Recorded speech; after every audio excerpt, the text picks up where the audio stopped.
Selamat siang semuanya. Saya akan menjelaskan pada mata kuliah Science of Engineering Materials dengan dosen pengampu Profesor Dr. Jokoda Tirta Nindya STMT. Dengan nama saya Doni Nupani Siregar dengan NIM 22055531134. Saya dari Fakultas Teknik Prodi Teknik Mesin Universitas Udayana. Next, pada bab 4 kita akan mempelajari bahan polimerik. Yang pertama, transisi thermal polimer. Yang kedua, merancang struktur polimer untuk properti yang ditingkatkan. Dan yang ketiga, material komposit yang menggabungkan polimer. Yang pertama, transisi thermal polimer. Perilaku transisi padat, cair, kristal, dan amorf. Untuk polimer yang sangat kristal, hanya peleburan kristal akan dia mati. Dan hanya untuk polimer yang benar-benar amorf, transisi kaca akan dia mati. Kebanyakan polimer atau bagaimanapun semi kristalin dan jatuh di antara dua ekstrem ini. Next ada gambar 4.18 ini penentuan transisi gelas dan kristal. Suhu leleh dengan perubahan spesifik volume atau skema. Daerah cair dengan beberapa respon elastis. BE yaitu wilayah karet, EF yaitu wilayah kaca, GH yaitu kristalit dalam karet matriks, HI yaitu kristalitas dalam matriks kaca, CD adalah kristal padat.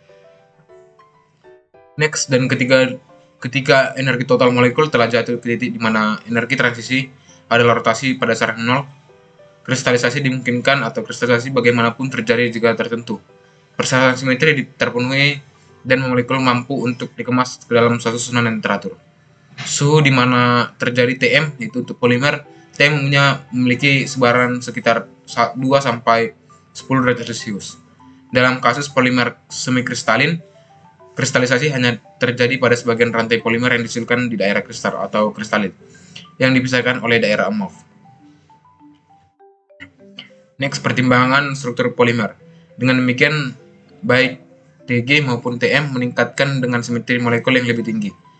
Kekakuan struktural dan kekuatan sekunder dari rantai polimer, itu TG dan nilai TM dari polimer menentukan kisaran suhu di mana ia dapat digunakan. Next, polimer elastomer amorf.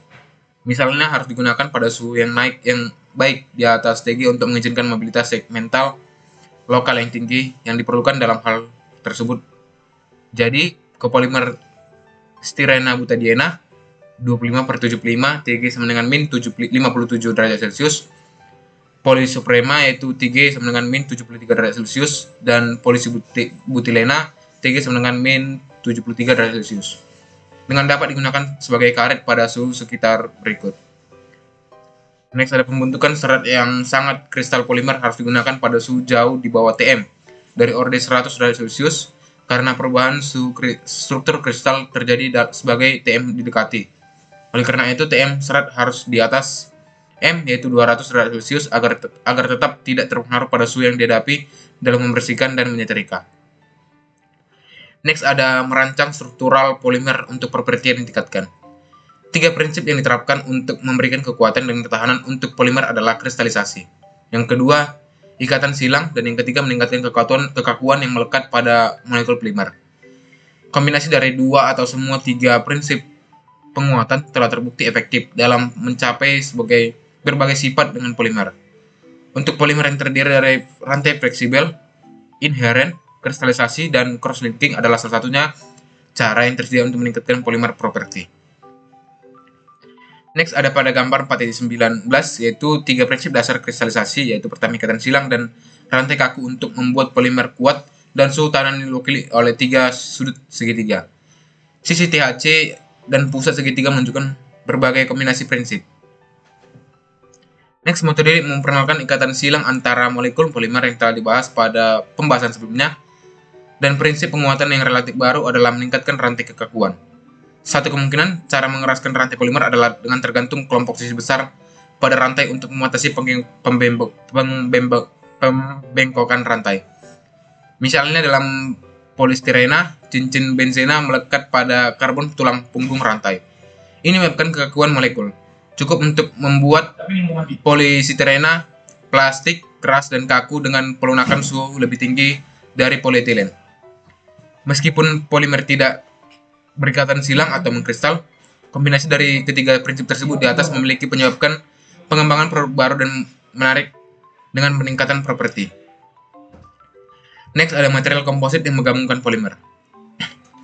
Dengan menggabungkan dua atau lebih bahan dengan pelengkap properti bahan komposit, sering dapat diproduksi yaitu lebih dari atau bahkan berbeda secara radikal dari komponen saja dalam hal kekuatan dan ketahanan terhadap panas dan lainnya yang didinginkan kualitas.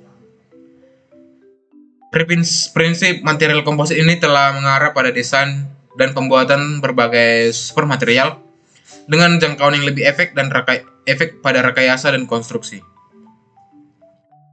Next, beberapa contoh bahan komposit yang melibatkan polimer diberikan di bawah ini.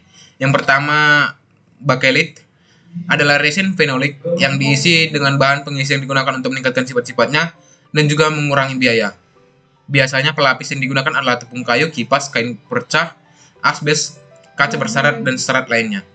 Plastik yang diperkuat kaca atau GRP adalah komposit yang menggunakan serat gelas dalam bentuk keliling, untaian cincang dan tikar yang disediakan kekuatan besar dan resin.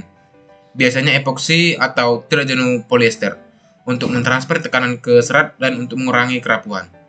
Yang ketiga, kayu sendiri merupakan komposit alami yang terdiri dari serat-serat polimer selulosa yang sangat kristalin dan matriks lignin, yaitu pengikat alami non-karbohidrat untuk serat selulosa. Selulosa molekul berorientasi sepanjang sumbu serat memberikan kekuatan maksimum ke arah itu. Yang keempat, kayu lapis adalah komposit yang terdiri dari veneer kayu tipis. Yang kelima, ban kendaraan adalah komposit yang mengandung anyaman tali. Yang keenam adalah polymer seluler, juga disebut busa polimer, memiliki struktur sarang lebah yang mengandung sejumlah besar sel udara, dengan hasil bahwa mereka memiliki keringanan yang luar biasa yang padukan dengan kekuatan dan tergantung pada jumlah polimer persatuan volume. Sekian yang sampai disampaikan, saya ucapkan terima kasih.